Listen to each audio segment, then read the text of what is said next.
সেজদা যাবেন, আপনার মাথার মধ্যে পা দিয়ে দিবেন, এত ভিড় হয়। কেউ কাউকে সেখানে আসলে রক্ষা করে চলতেও পারে না, এত একটা ভিড়। আর কেউ কাউকে পরোয়াও করে না, মক্কায় তো সবাই সবাই পাড়ায় আসলেন। এই জন্য যদি মাকাম ইব্রাহিমের পিছনে বেশি ভিড় হয়, তাহলে আপনি হারামের যে কোনো জায়গাতে হারাম শরীফে সালাতুল তাওয়াফ আদায় করে দিবেন। কয় রাকাত নামাজ? 2 রাকাত সালাতুল তাওয়াফ। সূরা কাফিরুন এবং সূরা ইখলাস দিয়ে পড়া উত্তম, যে কোনো সূরা দিয়ে পড়তে পারবেন। সালাতুল তাওয়াফ নামাজটা পড়ার পর খুব দোয়া কবুল হয়, খুব দোয়া করে, খুব দোয়া করে। বিভিন্ন বইতে পাবেন তাওয়াফের 7 চক্কর শেষ করার পরে সালাতুল তাওয়াফ পড়ার পরে একটু কাবা ঘরের দরজার পাশে কাবা ঘরের লোকটা জানে একটু যাইতে বলেন, ওখানে একটু দোয়া করতে হবে। খবরদার কাবা ঘর ধরবেন না এহরাম অবস্থায়। কাবা ঘরের চতুর্পাশে, বিশেষ করে হাজর আসওয়াদ, কাবা ঘরের দরজায় লোকটা জানে একেবারে এইগুলো বসে করে এগুলো আতর লাগায়। আপনি এহরাম অবস্থায়, কি অবস্থা? আপনি ওখানে গেছেন মুস্তাহাব আদায় করে দোয়া করতে, কিন্তু আতর যদি লেগে যায় আপনার তো দম ওয়াজিব হবে। এহরাম ভঙ্গ করলেন, এহরামের শর্ত ভঙ্গ করলেন, কি ওয়াজিব হয়ে যাবে? দম ওয়াজিব হয়ে যাবে। এই জন্য এহরাম অবস্থায় কাবা ঘরে হাত দিবেন না। কিভাবে আতর লাগায় দেখেন নাই তো আপনারা? অনেকে দেখছেন না, ওখানে সামনে নামাজ পড়লে দেখবেন নামাজের সময় যখন তাওয়াফ বন্ধ হয়ে যায়, সবাইকে সরাইয়া দেয়, তখন এইভাবে আতরের পাটি নিয়ে যায়, এইভাবে কষে ঘুরে ঘুরে আতর উঠেয়া, মিষ্ক আতর উঠেয়া কাবা ঘরে কি করে এইভাবে লাগাই দিয়ে এমন সুগন্ধি, যেটাতে একেবারে তেলে করে ফেলা হয়েছে সুগন্ধি দিয়া, সেখানে আপনি যদি লাগেন, আপনার হাতটা লাগে, আতর লেগে আপনার জরিমানা হিসেবে। যাই হোক, 2 রাকাত সালাতুল তাওয়াফ পড়ার পরে এখন আপনি জমজম পান করবেন। পান করবেন, জমজম পান করবেন। একটু চেহারায় জমজমের পানি দিবেন, চোখে দিবেন, এটা ওষুধ। হাদিসে আছে মা জমজম লিমা শুরিবা লাহু, জমজম পানি যে যে উদ্দেশ্যে পান করবে আল্লাহ সে উদ্দেশ্যে কবুল করবে। আপনি জমজমের পানি পান করবেন শেফার জন্য, দাঁড়াইয়া কেমন ক্রিয়া পান করবেন, দাঁড়াইয়া জরুরি না, দাঁড়াইয়া পান করলে করা মাথায় দিবেন, একটু করে কথা বুঝে বুকে লাগাবেন, নিয়ত করবেন আল্লাহ যতদিন হায়াতে রাখেন আমার মস্তিষ্কটাকে কার্যক্রম রাখবেন, আমি যেন ভুলে না যাই, আমি যেন কোনো স্মৃতি ভ্রমের শিকার না হয়। না মানুষের বুকে দিবেন আল্লাহ কখনো হার্ট অ্যাটাক করে আমার হাতটাকে কি রেখেন, সুস্থ রেখেন। এইভাবে পায়ে ব্যথা আছে একটু পায়ে লাগাই দেন, হাঁটুতে ব্যথা আছে একটু বিসমিল্লাহ বলে কোনা কোথায় লাগাই দেন, শেফা নিয়ে হাঁটুতে লাগাই দেন। আছে না এরকম? দেখো ভালো করে জমজম পান করার পরে না, এখানে আরেকটা কথা বলি, এই যে আপনি একটা দল নিয়ে তাওয়াফে ঢুকলেন, কি নিয়ে? দল নিয়ে। এই দল ঠিক থাকবে না। তাওয়াফের চক্করের মধ্যে হাজার হাজার মানুষের চাপে আর ভিড়ে এই দল ভেঙে ভাঙবে না। আর সেখানে দল ধরে রাখতে গেলে তাওয়াফের যে সাধারণ গতি, সেটা যে প্রবাহ, সেটা নষ্ট হয়, অন্য আল্লাহর বান্দাদের কষ্ট হয়। আপনারা দেখবেন তুর্কি হাজিরা প্রত্যেকটা গেটের একটা কি আছে, ওই গেটে আমরা একত্রিত হব। কথা কি বুঝলেন? যে জায়গায় একত্রিত হওয়ার কথা সেই জায়গায় একত্রিত হবে। একসাথে করলে হয় কি, প্রথমবার অন্তত প্রথম 2-1 বার একসাথে করলে আপনি শিখলেন, বুঝলেন, বা অনেকে অনেকদিন পরে যাচ্ছে, আগে গেছে, অনেকদিন পরে যাওয়াতে অনেক কিছু ভুলে যায়, কি যায় না। যাই হোক, জমজম পানি পান করার পরে তাওয়াফ শেষ হলো, হজের 2টা ফরজ শেষ হলো। একটা হলো কি, হ্যাঁ, আরেকটা হলো তাওয়াফ। এখন 2টা ওয়াজিব বাকি আছে। সাই করতে হবে সাফা থেকে। কোথায় থেকে? সাফা থেকে। আপনি সাফা চিনবেন না, চিনতে কষ্ট হবে। আপনি দলের সাথে আস্তে আস্তে করে হেঁটে সাফায় যান। সাফায় গিয়া সাফা পাহাড় দেখবেন। সাফা থেকে সাই শুরু হবে, মারোয়ায় যাবেন 1 চক্কর, মারোয়া থেকে সাফায় আসবেন আরেক চক্কর। কথা কি বুঝতে পারছেন? সাফা থেকে চক্কর শুরু হবে, সাই শুরু হবে, সপ্তম চক্কর শেষ হবে মারওয়ায়। কথা কি বুঝে আসছে?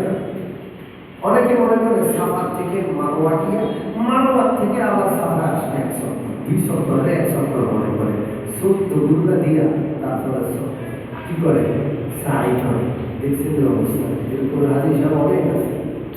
মনে রাখবেন সাফা থেকে মারওয়া 1 চক্কর বা 1 সাই হয়ে যাবে। আবার মারওয়া থেকে সাফা কয়টা হয়ে যাবে? 2টা। আবার সাফা থেকে 1 ঘন্টা পর তখন রাস্তার সময় হয়, বছরের পরে অনেক ভিড় হয়, এরপর আস্তে আস্তে 1 ঘন্টার মধ্যে একটু ফাঁকা হয়। সেই সময়টা রোদের সময়, প্রচন্ড রোদের সময় ভিড় হয়, তখন ছাতা নিয়ে মারা যাইতে বোনেরা যাইতে পারে। কি নিয়ে? ছাতা নিয়ে। এরপরে রাত্রে এশার নামাজের পর 1 ঘন্টা পর ভিড় কমে যায়। ওখানে মানুষ মাগরিবের আগে থেকে নিয়ে একবারে বসে থাকি, এশার নামাজ পড়ে চলে আসে খাওয়া দাওয়ার জন্য। তো এশার নামাজের আধা ঘন্টা পরে তওয়াফের জায়গাটা একটু ভিড় কমে, তখন মা বোনরা তওয়াফ করতে পারে। যখন ভিড় কম থাকে মা বোনরা তখন তওয়াফ করবে, অথবা উপর দিয়ে তওয়াফ করবে, 2 তলা 3 তলা, ওখানে ভিড় একটু কম থাকে। কথা কি বুঝে আসছে?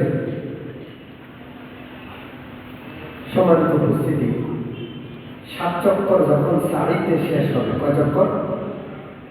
7 চক্কর যখন সারিতে শেষ হবে, খুব খেয়াল করবেন, 7 চক্কর যখন সারিতে শেষ হবে তখন ওমরা একটা ওয়াজিব শেষ। মারওয়ায় 7 চক্কর, 7ম চক্কর শেষ হবে। এখন ওমরা একটা ওয়াজিব বাকি আছে, সেটা হলো মাথা মুন্ডন করা। কি করা? মাথা মুন্ডন করা, অথবা মাথার চুল কি করা? ছোট করা। মনে রাখবে? তো সেটা কোথায় করবো? মা বোনেরা ঘরে চলে আসবে, মা বোনেরা একটু বড় কেচি নিজের লাগেজে করে নিয়ে যাবে। কথা কি বুঝে আসছে? স্বামী বা মাহারাম পুরুষ যিনি থাকেন, মা বোনরা চুলটা আশ্রাবে, মাহারাম পুরুষ বা মা বোনরা একে অপরের চুলের আগায় 1 কর পরিমাণ কেটে দিবেন। 1 কর, কয় কর? 1 কর পরিমাণ, 1 ইঞ্চি পরিমাণ। পুরুষরা চুল যদি 1 করের বেশি থাকে, কমপক্ষে 1 কর ছোট করতে হবে। যদি 1 করের চেয়ে চুল ছোট থাকে তাহলে ছাঁচা ছাড়াও উপায় নেই, কামানো ছাড়া কি নেই। তো সেখানে সেলুন আছে প্রচুর, একটু দর দাম করে ঢুকবেন। আপনি যদি দাম করে ঢুকেন 5 রিয়ালে পারবেন, দাম করে না ঢুকলে 20 রিয়াল চাই। কথা কি বুঝে আসছে? 5 রিয়াল।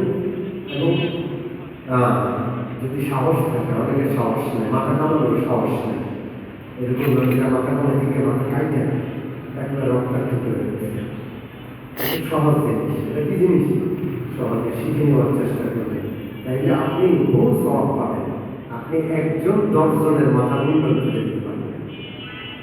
যখন চরম একটা সংকট, তখন আপনি বিনা পয়সা আজীবন মাথা কামাই দিবেন, সওয়াব পাবেন। আল্লাহ, কথা কি বুঝতে পারতেছেন? নতুন ব্লেড নিয়ে যাবেন। আর সেই সময় একটা সুবিধা কি, আপনার মাথার চুল এমনি চলতে থাকে, অনেকগুলো ওমরা হয়, একটার পর একটা মাথা কামাইতে কামাইতে চুল এমনি কি থাকে, আপনার ওয়ান টাইম কতগুলো রেজাল্ট আছে না, ওগুলো দিয়েও পারবেন। কিন্তু বারবার পানি কিছু করি আপনি চুল ছাড়াইতে হবে। কি ছাড়াইতে হবে? চুল ছাড়াইতে হবে। কথা কি বুঝে আসছে? যাই হোক, কি দিয়ে ট্রিমার দিয়ে একটা কামানো হবে, আপনার চাষা লাগবে, মুন্ডন।